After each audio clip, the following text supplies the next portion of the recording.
Yeah, this is the Seton Rivals podcast where each and every week we get after it. We get after it pretty good. We're dialed into 8 Chandler area schools. We are more and more visible, and props to Sports 360 AZ as yes, you can click on that website and watch this podcast. They do some amazing coverage throughout the Valley at all levels. And of course, the Arizona Varsity Podcast Network and the Facebook page. We have been visible for multiple years now, and we keep it going. Who else is visible aside from myself? We've got 2 guys. One guy would be Ralph Amsden. He is the founder of Seton Rivals and Arizona Varsity. And we've got Chili, who, well, for the most part, he seems to be the founder of everything. He is all over the place. Fellas, as always, great to chop it up with you. Tough week for our schools. 2 wins and 3 losses. The CUSD goes 2-1. Our schools of faith 0-2. Before we jump into that, I always like to just touch on a couple things. College football, that is the next level for all of these players. Chile, I'll ask you, tell me something good about college football, whether it's your alma mater, whether it's Big Ten, whatever you got.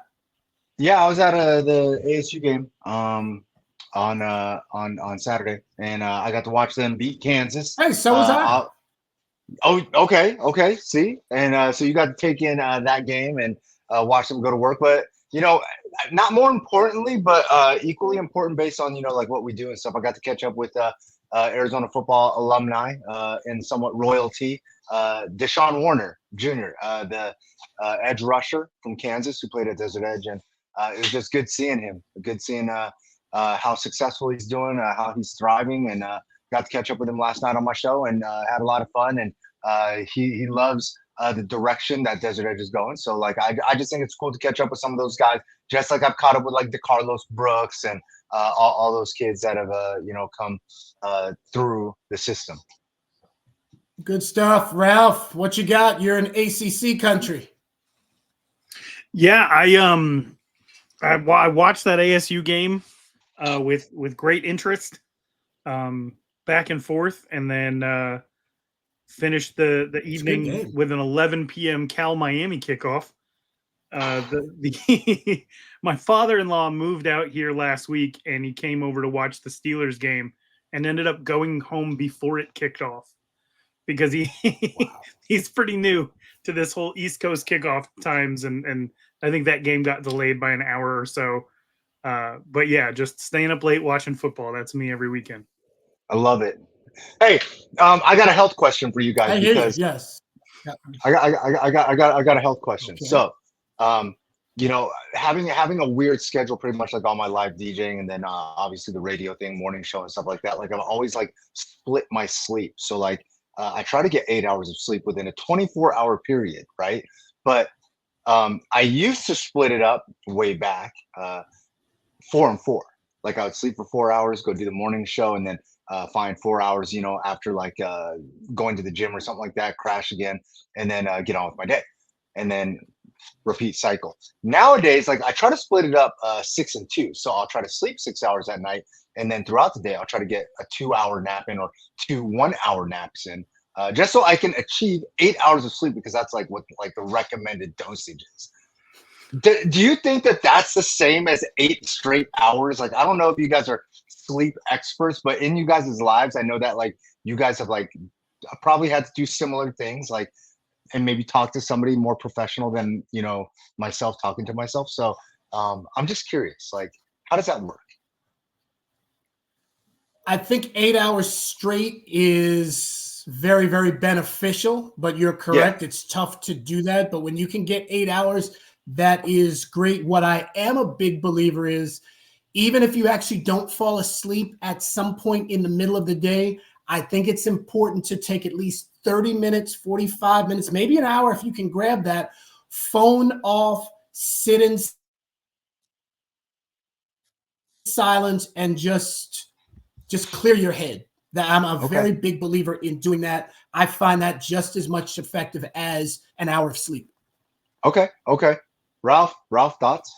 You got any help here, Ralph? I feel like you got some knowledge on this for some reason. I don't know why.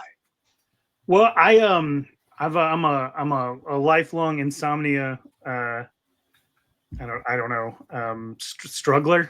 I've actually like had to talk to therapists and had a sleep study done and all that stuff. 8 hours straight is definitely better for you. I can't nap. If I nap in the middle of the day, I will wake up the worst human being on earth. Just like dark cloud over my head, Charlie Brown for the rest of the day. So, oh man, can't nap even though I slept all day yesterday. All right. Not feeling too great, but no, I don't think I did that in college. The thing you're talking about, I would work from 10 to 6 at the YMCA and 10 to 6 at Perkins Family Restaurant. So I was working 16 hours a day, and I would get 6 hours of sleep, which is pretty normal for me. But that 6 hours of sleep would be 6:30 in the morning until 9:30 in the morning, and then I would do the same thing at night. Do not recommend. Never got any REM sleep. It was very bad for me. Gained a bunch of weight, had a bunch of health issues, but I made some money. That was nice.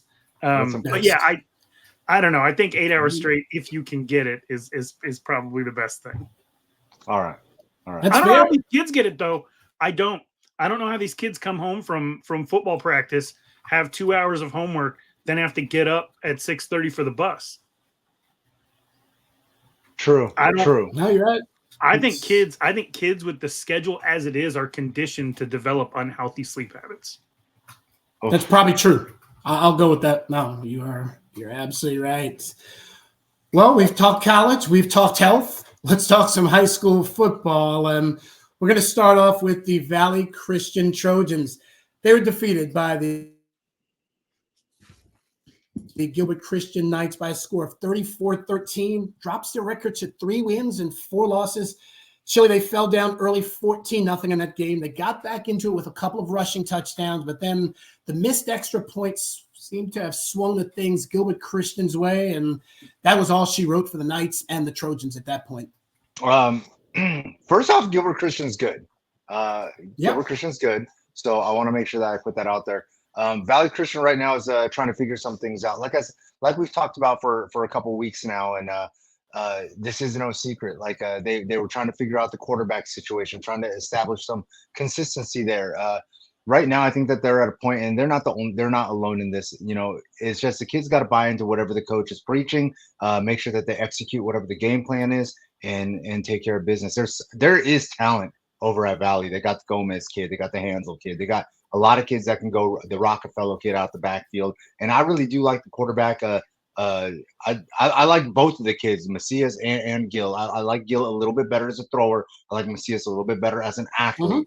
And you know, I think as long as everybody just buys in completely, because we're in a day and age right now where like I don't know how and when this started, but like kids aren't always fully buying in, and you know, I'm not saying that that's necessarily the situation here, but they're not always fully buying in, and they have a better way. And look, man, if you want the team to function properly and run smoothly, you got to listen to the coach, the head coach, the coordinators. Like they got a system in place. They got a game plan that they're trying to make sure that y'all execute. And as long as they take care of business, like I think they can stay competitive the rest of the way. Ralph, this is a team that had the unexpected off week last week against Seton Catholic, and they've got the scheduled bye week this week. One home game left. How does Jake Peterson's team respond? Obviously, it's at this point, we're not necessarily thinking playoffs. I mean, that's always the goal, but I think right now it's just to play as well as you can. Yeah, I mean, having 2 weeks off to think about that last loss is not fun. Only playing 2 games in a month is not fun. But they got to look at this game as something that they can learn from. Otherwise, what's the point? Because you had the ball in the third quarter with an opportunity to tie. Didn't work out. They score to go up 2. And then you drive down the field. You turn it over on downs in their territory. And then they capitalize on that. And, you know, you were moving the ball. You came back from down 14-0, despite receiving the kickoff, which is a really tough hole to dig for yourself.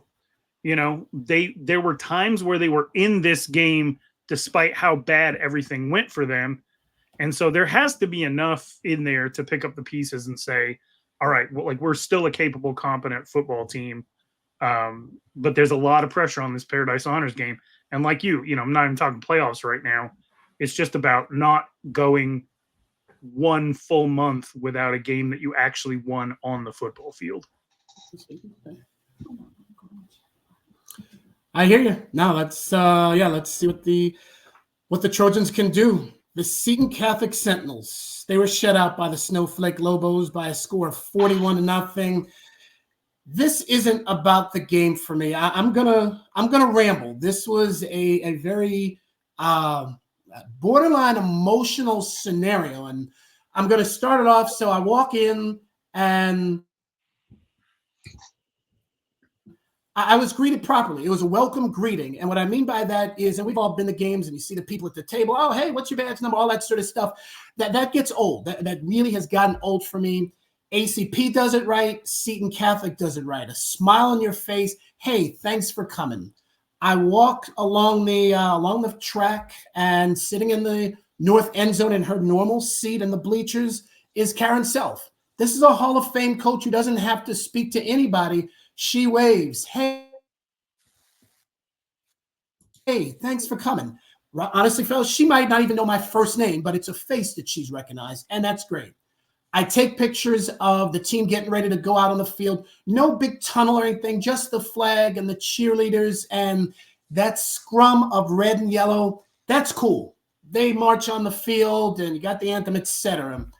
The game is the game. Something that was also cool, and I don't know who it was. It was a male voice. We love you, C-Town. I just put my hand up. I don't know who it was. That is cool. It was great to be there. Some of the guys who are taking stats, they've been around for a while. Hey, good to see, blah, blah, blah, all that stuff. Looking at the players' bench, they were charged for this game. They really were amped, and they got outmanned. There's no question about that. Second half, hey, you know what? All kids think, hey, you got a chance. Second half, hey, let's get after it. And they were beaten, and they acted like normal 16 or 17-year-olds who are going to be on the wrong side of the score. But they went out valiantly.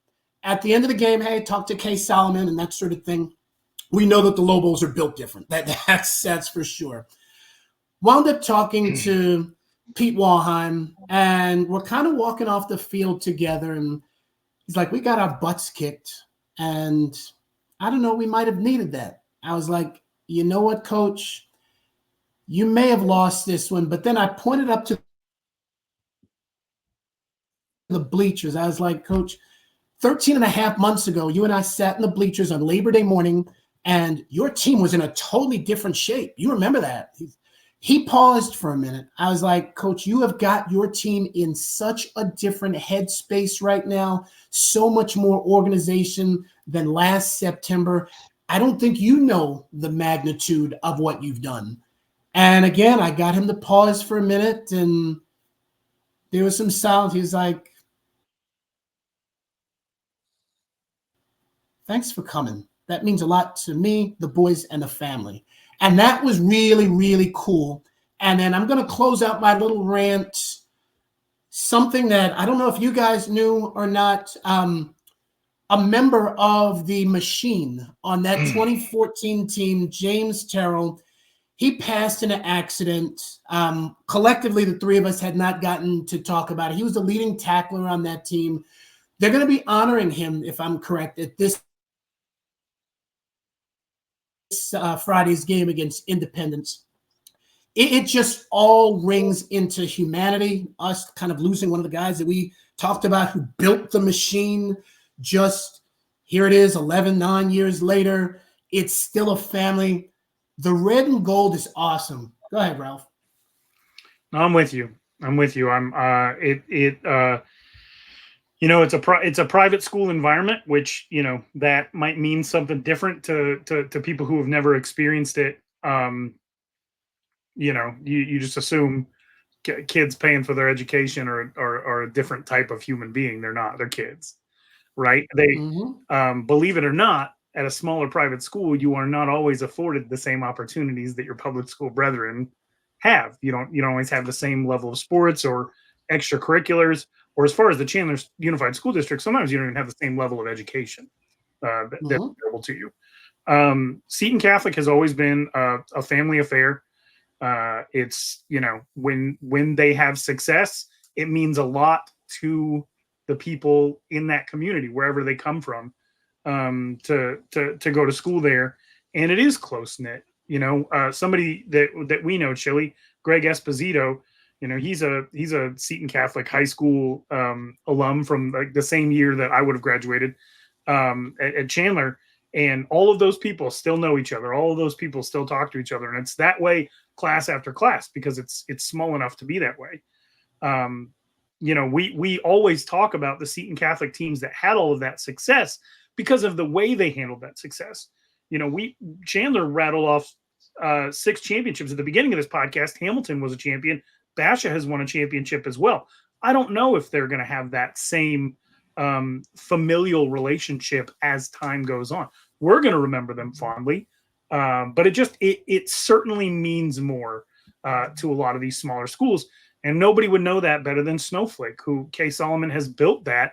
And it's one of the few environments in Arizona where the town still shuts down for the Friday night football games, where kids are out playing basketball or playing tag under the bleachers and everything like that. And Snowflake is the level that Seton Catholic is trying to get to. You need a test like this. And according to the AIA rankings, Snowflake is number 1 in 4A right now.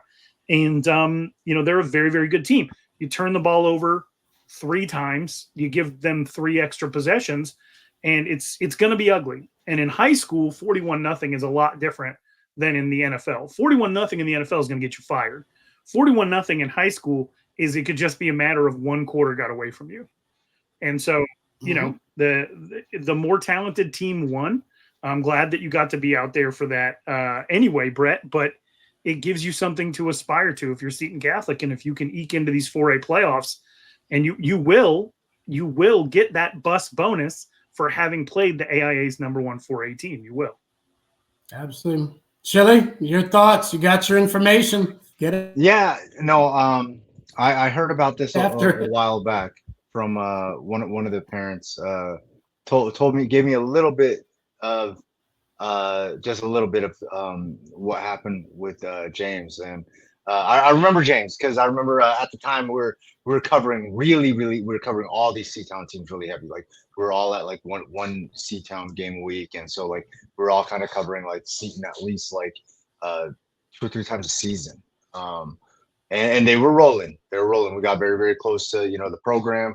Coach Bowser, Wade, Walter, Campanella,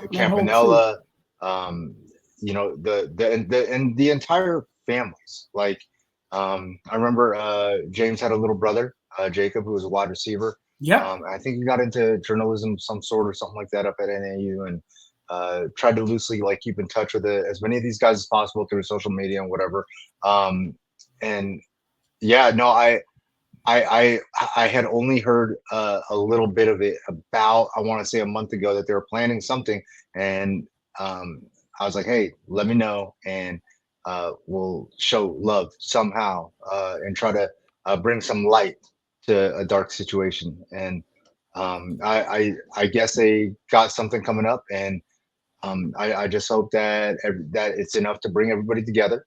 And just remember, look, what you went to, the game, as far as the game, Brett, like what you went to, like that sucks. Losing sucks. 41-0 sucks. But you can take a lot away from it. Look, man, we still got places that we're trying to go, and they can start. Absolutely. They can start with this tough Independence team. That's that's rolling right now. I think they're like 5-1 or something like that. Solid quarterback play over there. I believe the kid's name is Cruz, and he's 1,000-yard passer right now. And then solid running back play over there with a volume runner. I think the kid's name is Ogle. So look, stop the run, force him to pass. The Cruz kid likes to throw, and I think he's got like 9 touchdowns, 6 interceptions. So that new pick city that they got over there on Ray and Dobson, they can come back to life and grab some interceptions and turn this thing around, sneak into the playoffs and go shock somebody, go surprise somebody, you know. And that's the one thing, the fact that they're number 9 right now, I think that's great. I mean, if they pull off a win against Independence, that's huge. Yeah, I think this team will be okay. Look, Walheim said it best, and he knows he's been coaching forever. So like, you know, maybe his team did need a timely butt whooping after all the praise and all the love, all the 16 interceptions, more interceptions than, you know, quarterbacks throwing incompletions and things like that. You know, like you know, you do need to be brought back down to earth sometimes. You do need to be humbled, if you will. And this is just how it's done. And look, they might get another shot at Snowflake. They can play themselves into that opportunity. And I wanted to throw one more thing out there, Brett. Mary and Joel Terrill, like original Seatown Rivals supporters. Original. That's awesome. And I think Chili did interviews with Jacob, but James was a very talented player. I think he had 16 tackles in a game against Snowflake around this time 10 years ago. I'm bummed that I won't be there for them honoring him, but certainly this podcast remembers him, remembers how much his family kind of held us up early on and appreciated our coverage. And this is, unfortunately, this is part of it. You know, some people burn out bright, and just a lot of love to that family and that community. Absolutely. No, we've got mad respect for the red and gold. We definitely do. The Arizona College Prep Knights, they keep on rolling. This time they take down Vista Grande 42-12. They improved to 5-1 on the year. They've got the 3 seed right now in the 4A rankings. Ralph, they seemingly did it nice and neat. Quarterback Ethan Heinrich, 3 touchdown passes to 3 different receivers. And then the running game was spread out evenly, as we have all talked about. Each of the 3-headed monsters, they found pay dirt as well. The one cool thing, and this is just, it's night and day, the offense, guys. In state, meaning take away that game that they played in Indiana, this team is averaging 46 points a game. Last year, this time, we were talking about, can they crack 21 or 22 points? It's nuts. A lot has changed. A lot has changed in a year for sure. And, you know, Coach Ortiz, the offensive coordinator over there, definitely has that thing rolling. And, you know, real quick, Vista Grande is a good team that has done some good things this year. They have a lot of talent over there, talented running back, a very, very talented defensive lineman over there, Etienne Errol, that I've been watching for a couple of years now. And it seems like, and I'm kind of just guessing, that ACP was fully able to neutralize him. And with that being said, you definitely got to show some love to this offensive line. Cole, Solomon, Prescott, all those guys together being able to neutralize a player of that talent, that caliber, like that's a big deal. You know, obviously like Sanchez and Heinrich, like they're going to do their thing as long as they're solid play up front. Solid running backs over there. Look, man, I love what's going on offensively for ACP, and obviously defensively, Coach Bart's calling a great game and doing what he's got to do to make sure that you know, his offense gets back on the field and gets an opportunity to do what they can do. Ralph, this offense seems like they like to stay on the field. I mean, it's great to see them in motion, and I mean, I just so vividly remember all of our conversations last year of 21 points this game, 22 points that game. It went back and forth for like 4 straight weeks. Now they're more than doubling that. Yeah, and I mean, they're credited with running like 43 plays against Vista Grande. So 42 points on 43 plays. That's hyper efficient. Right. A big part of that has to do with the fact that they were outgained in this game, but they had a bend but don't break defense that got takeaways. They had at least 3 in this game, including a Bryce Vaught interception. So to maximize the efficiency is big, because not every game are you going to be able to eat up yards. You know, when you're sub 170 yards passing and you're still scoring touchdowns, that's huge. So sometimes it's not always about moving the ball. Sometimes it's just about scoring the ball. And so, you know, they were able to do that in this game. And if you just took the yardage and the yardage alone, right? Because I think Vista Grande was over 400 and ACP was just over 300. You might think that this score would be flipped, but it was 28-0 ACP going into the second quarter. It's very true. No, it's good stuff. This ACP team is really, really strong. And I mean, we look forward to seeing how deep they can go. I mean, a lot of us just feel that this could be their year. I mean, we know that the 4A is tough, but they're doing what they need to do. You do now, Brett, you've actually seen both of these teams, Snowflake and ACP. How do you compare the two? Like, I mean, because you're the only one of us that has seen them both live.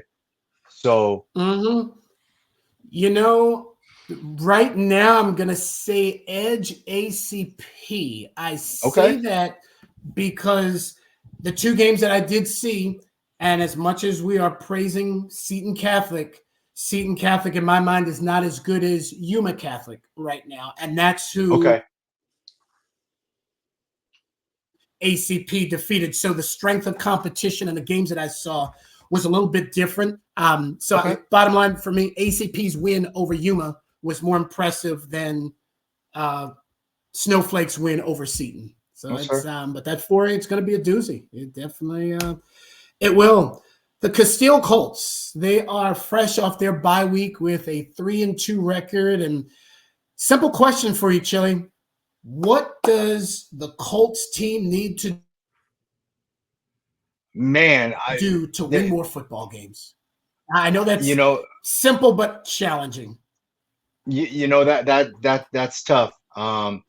That's tough. Listen, I think that Casteel's just got to stick with the formula. Let Paul Palmer do what he can do and keep healthy. Make sure that Beam and some of these guys are ready to go. Linear. These guys just got to stay healthy offensively. Kabaki, as long as they can keep everybody together, I think that they'll be okay.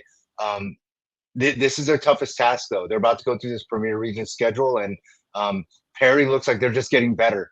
Chandler, I still think that Chandler's capable, and Hamilton is obviously 5-0, and Basha might be the best team in the state. So I don't know. This is gonna be tough. And Brett, that's a great question, but I think Casteel might be looking at sub 500 this year. And that's exactly where I was going to lead Ralph into. This time last year, the Colts were 4-1, and they finished their regular season 5-5. They're now 3-2, and granted, they do have a non-region game, but this is a team that could be sub 500. But as we know, and I love that term, bus bonus, still would be good enough to get them in the postseason.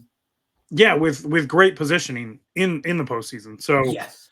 I think the goal in region play for Casteel, obviously you want to win. It would be ludicrous to suggest anything else. But you need to be gearing up for the postseason at this point. You have to go in with the understanding that even at 3-7, I mean, we've had multiple 3-7 Basha teams make the playoffs. Yeah. Right. You're getting there. Yes. And so what do you need to do to be successful when you get there? Because some of these teams that you play in the next 5 weeks, they're not going to be in the tournament with you.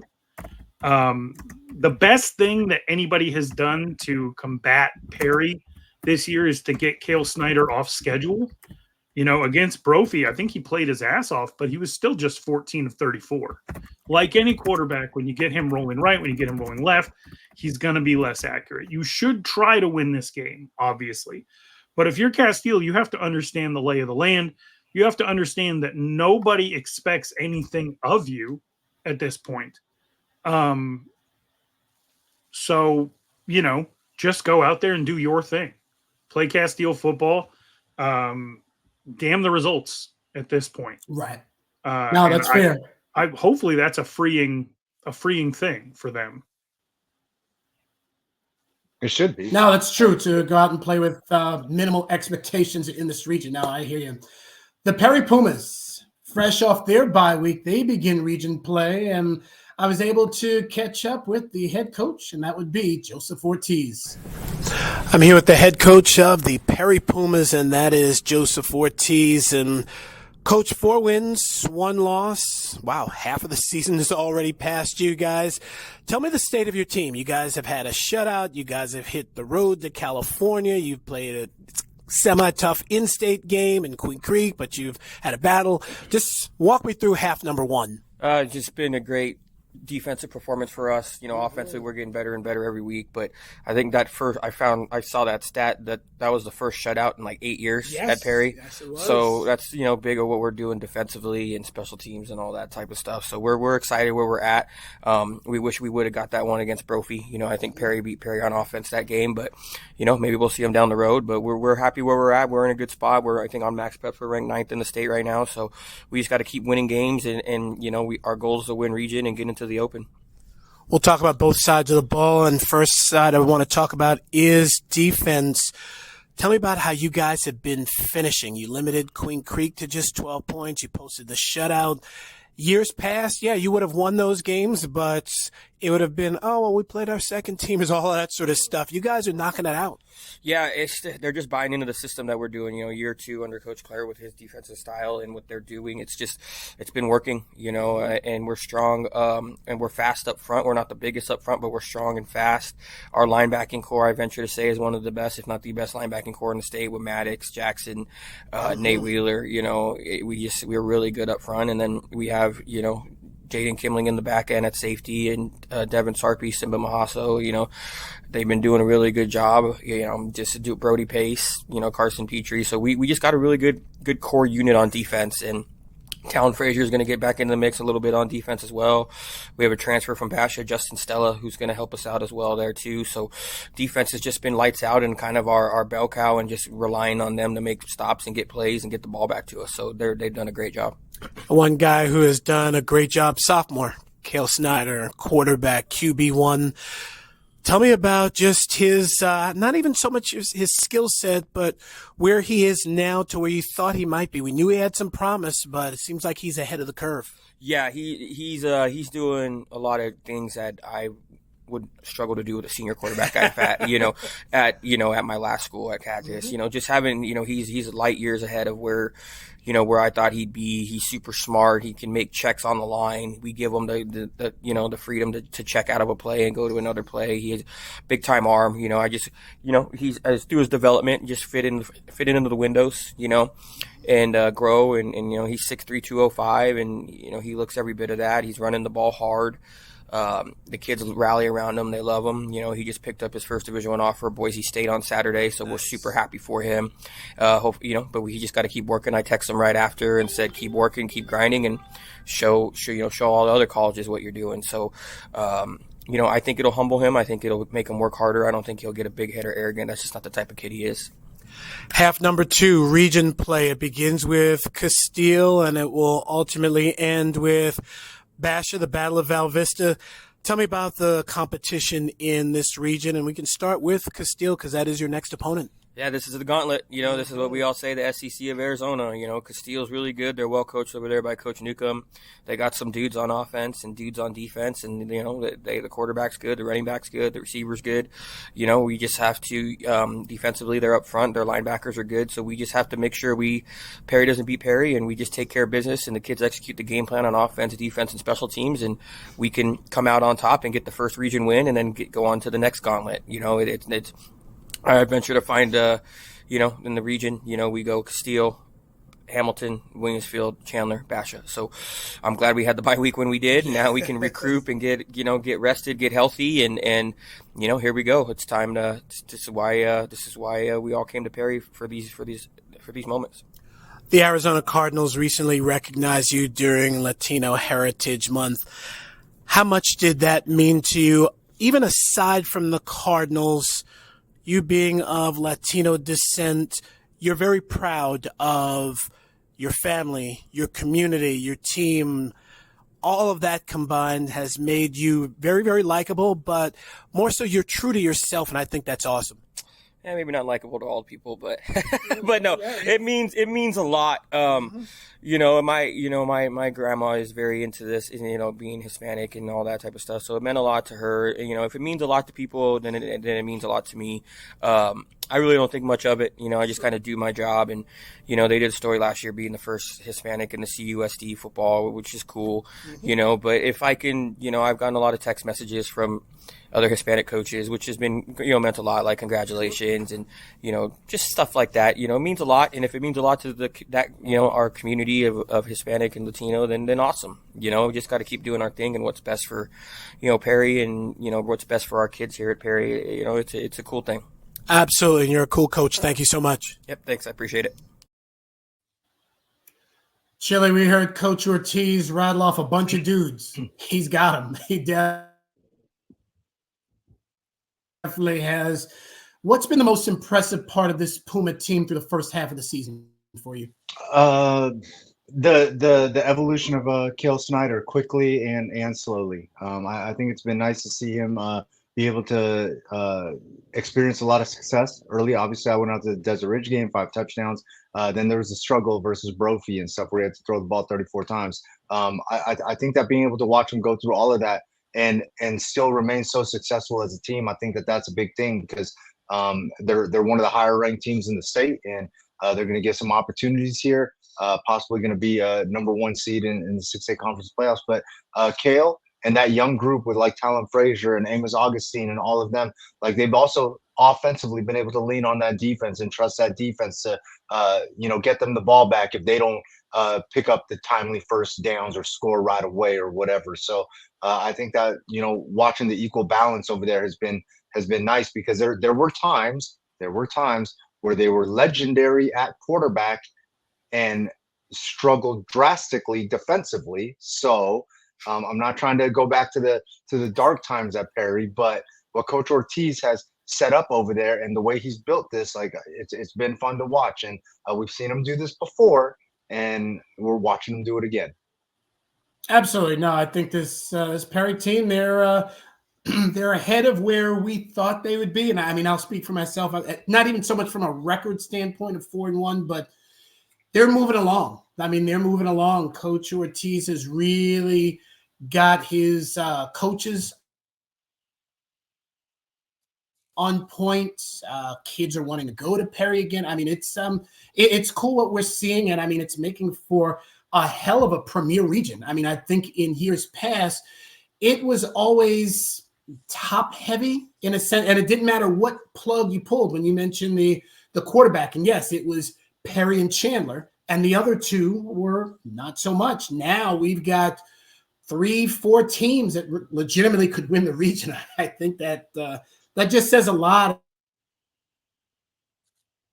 about, I'm going to be biased, East Valley football in particular, the CSD. So it's good stuff. Ralph, I'll have you jump in with Chandler, but we'll jump in the Wolves. They fall to 4-2 after losing to the defending state champion Liberty Lions, 45-20. First time that Liberty knocks off Chandler after 4 tries.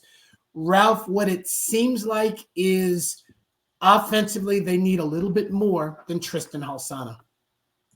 Yeah, that's fair. That's fair. I mean, we talked a lot about wanting Chandler to get back to, running the football, but that can't be all you do. And when you're able to bottle up Halsana for 3.4 yards a carry, somebody else has to step up and do something. And Will Menzel, Chili's talked about him. He's a very talented sophomore, but you don't want to be in a situation where you're throwing 37 times because you're behind, right? Mm-hmm. And so, you're against Liberty. They're not going to give up too many big plays. So you're going to have to sustain drives, and you're going to have to kind of be a dual threat offense. Now they threw for 240 yards. That's better than a lot of people have done against Liberty. But when they're able to keep every single thing in front of them, I think Chandler only had 1 play that was over 30 yards. When the other team is able to keep everything in front of them and just allow you to either make a mistake or have an incomplete pass or put yourself in a 3rd and 10 situation so that they can pin their ears back and get any one of the 3 sacks that they had against Chandler, then that's going to make for really, really tough sledding. And in this game, I think Chandler was down 15-0 before they could even blink. Correct. And what I don't know what you're supposed to do in that situation. I did get a text message though from an assistant coach, and it was in reference to this result. And I want to get you guys' take on it. It was an assistant coach of a school that is in another region, not the Premier Region. And they said the Premier Region is not the Premier Region in 2024. Just wanted to get you guys' take on that. Is that true? Yeah, it's 100% true. It's 100% true. Like, so much has changed. So much has changed in the landscape of high school football.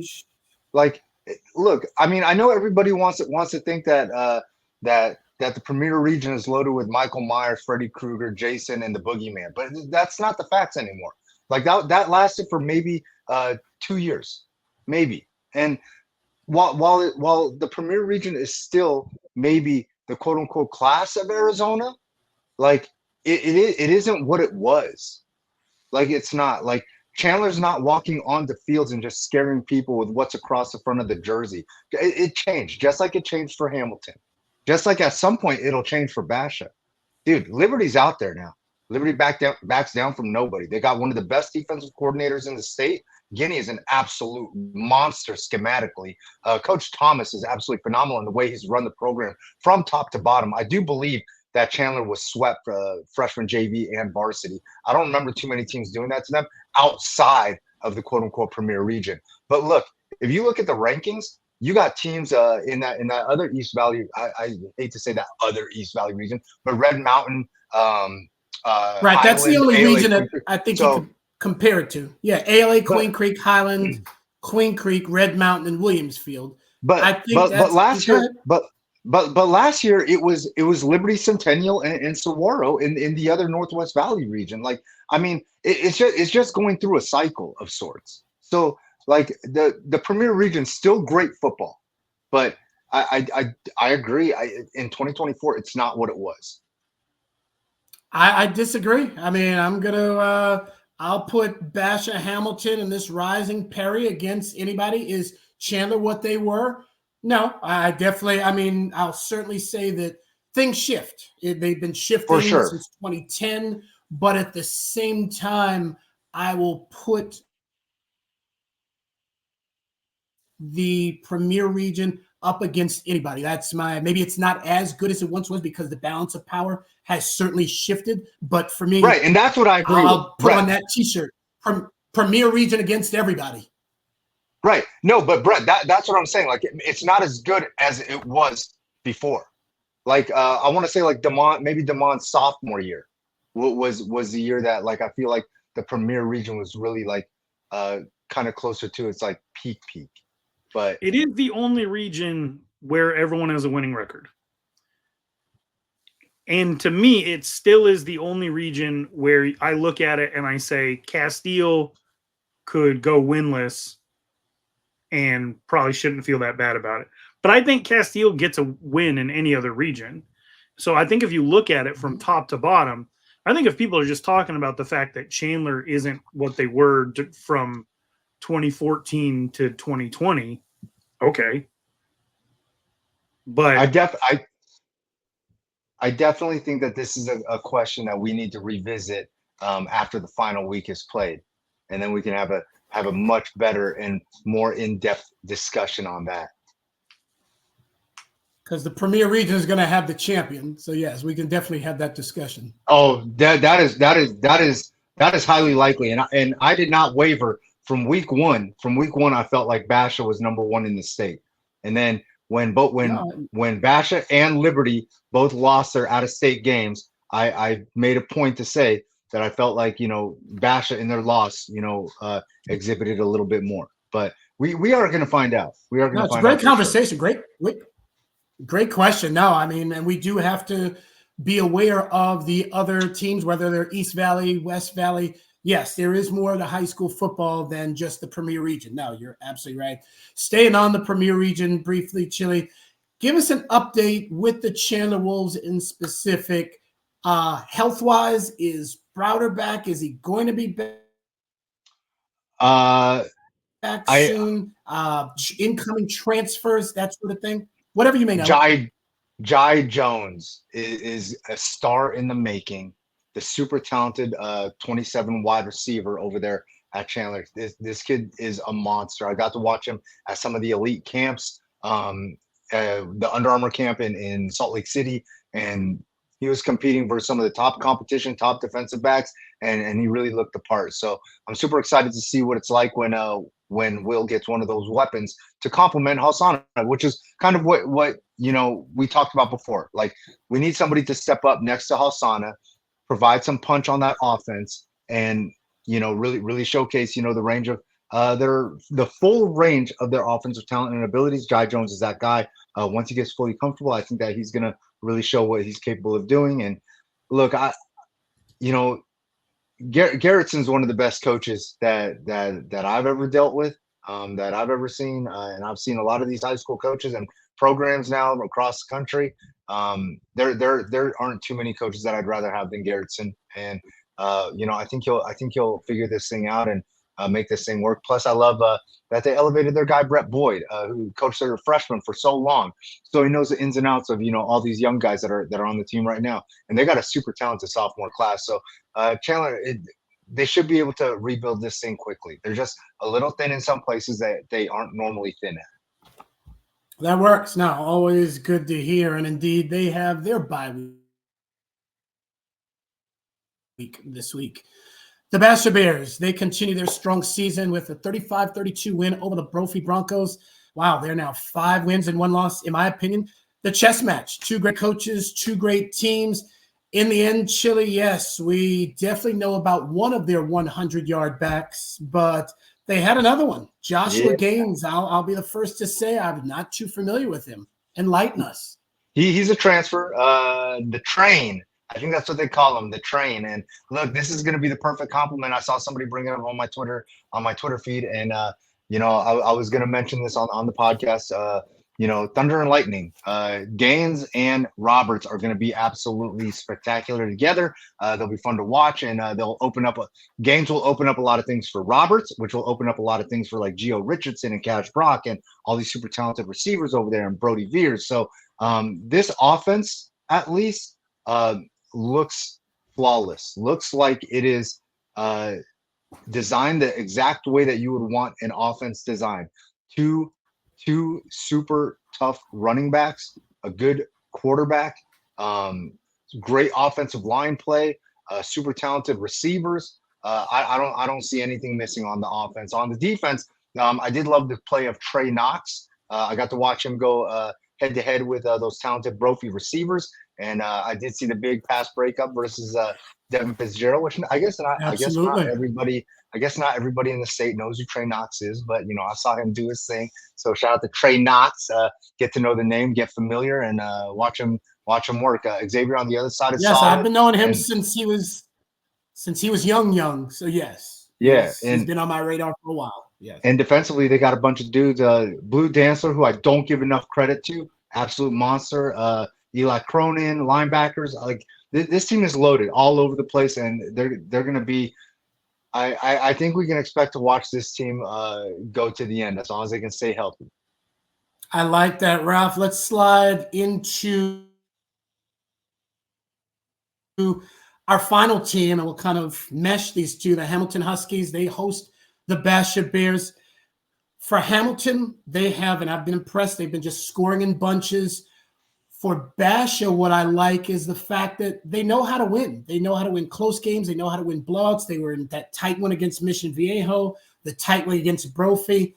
That helps them in a game like this because the Huskies haven't really, I don't like to say they haven't been tested because they had the Centennial and they had the close one against Boulder Creek, but it seems like Basha right now is more battle tested, if you will. Yeah, they've certainly had a more difficult schedule. I'm curious what you guys think if we set an over-under of 650 passing yards in this game. Any of you were brave enough to go over that extreme number? I'll definitely take the under. I think we did that simultaneously. He said under, and I'm visualizing under. That's wild. Dang, Ralph. Because I think at some point you got to have the running game. I mean, I'd say this, both quarterbacks are capable of that, but if you're trying to win this game, you got to establish the run. You would think, and that's what has me leaning Basha, because Hamilton hasn't done as much to establish that as part of their attack, but they've been successful. So who am I to question it?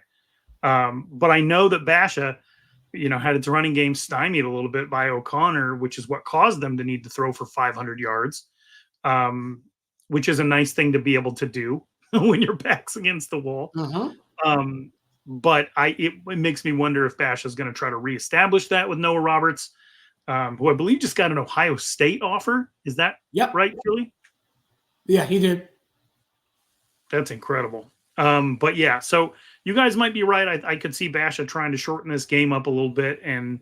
But man, Hamilton really likes to throw this year. And we've seen that Basha is capable of moving the ball quite a bit through the air. It makes me wonder if this is going to be one of those old Tyler Shuck, Brock Purdy games. Look, and could be. I mean, that'll be cool. Brett, I do think this is the first of two meetings that we see between these two teams, wherever that second one may be, whether it's late November or early December. Look, guys. I don't want to. I guess I have to be the one to motivate Hamilton here. I guess nobody else is going to do it, so I got to be the one. Listen, Basha is not a stripped down Centennial team.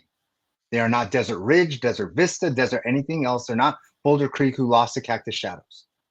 So if you come out treating Basha just like those teams, you are going to get steamrolled.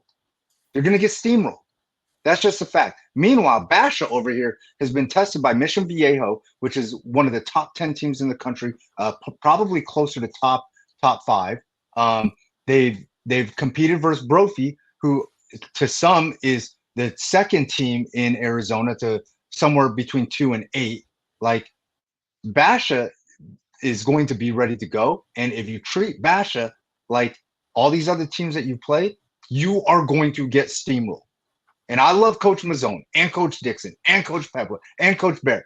But the reality is now this quote unquote boogeyman for everybody else is seeing the actual boogeyman.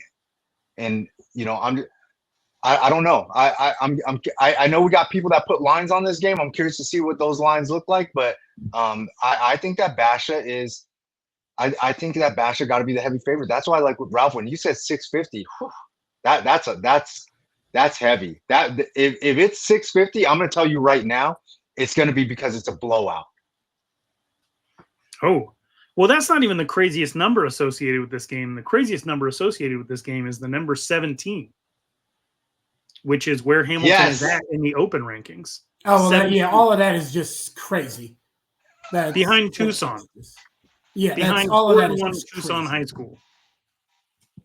What do you think would happen if Tucson and Hamilton lined up? Yes, I'm not. The same thing that happened when Hamilton running lined clock up with like by Valley the end Vista. of the first half. Tucson's got some dudes, though. Actually, I will say that Tucson does have some dudes. Yeah, they do, but they deserve the opportunity to compete for the 5A championship. Hey, Right. Tucson got some dudes. They got a freshman over there, Ezra Spivey. This kid's a stud. We traditionally see that the first rankings are always screwy. That's always been the fact. But this week is I was like, are we serious? 3 5A teams at the top? That's a little bit different than even the norm that we've seen the last 5 first week rankings. Agreed. But with that being said, yes, we will we'll pick this year-long conversation up next week. Region play is upon us. We'll have some more rankings to work with. We'll see if Seton Catholic can get that win over Independence. I think that's a really big game. They will be emotionally charged. That's going to be a battle. It's great football. This is the second half of the year, and we got it all covered. He's Chili. He's Ralph. I'm Brett. See you guys next week.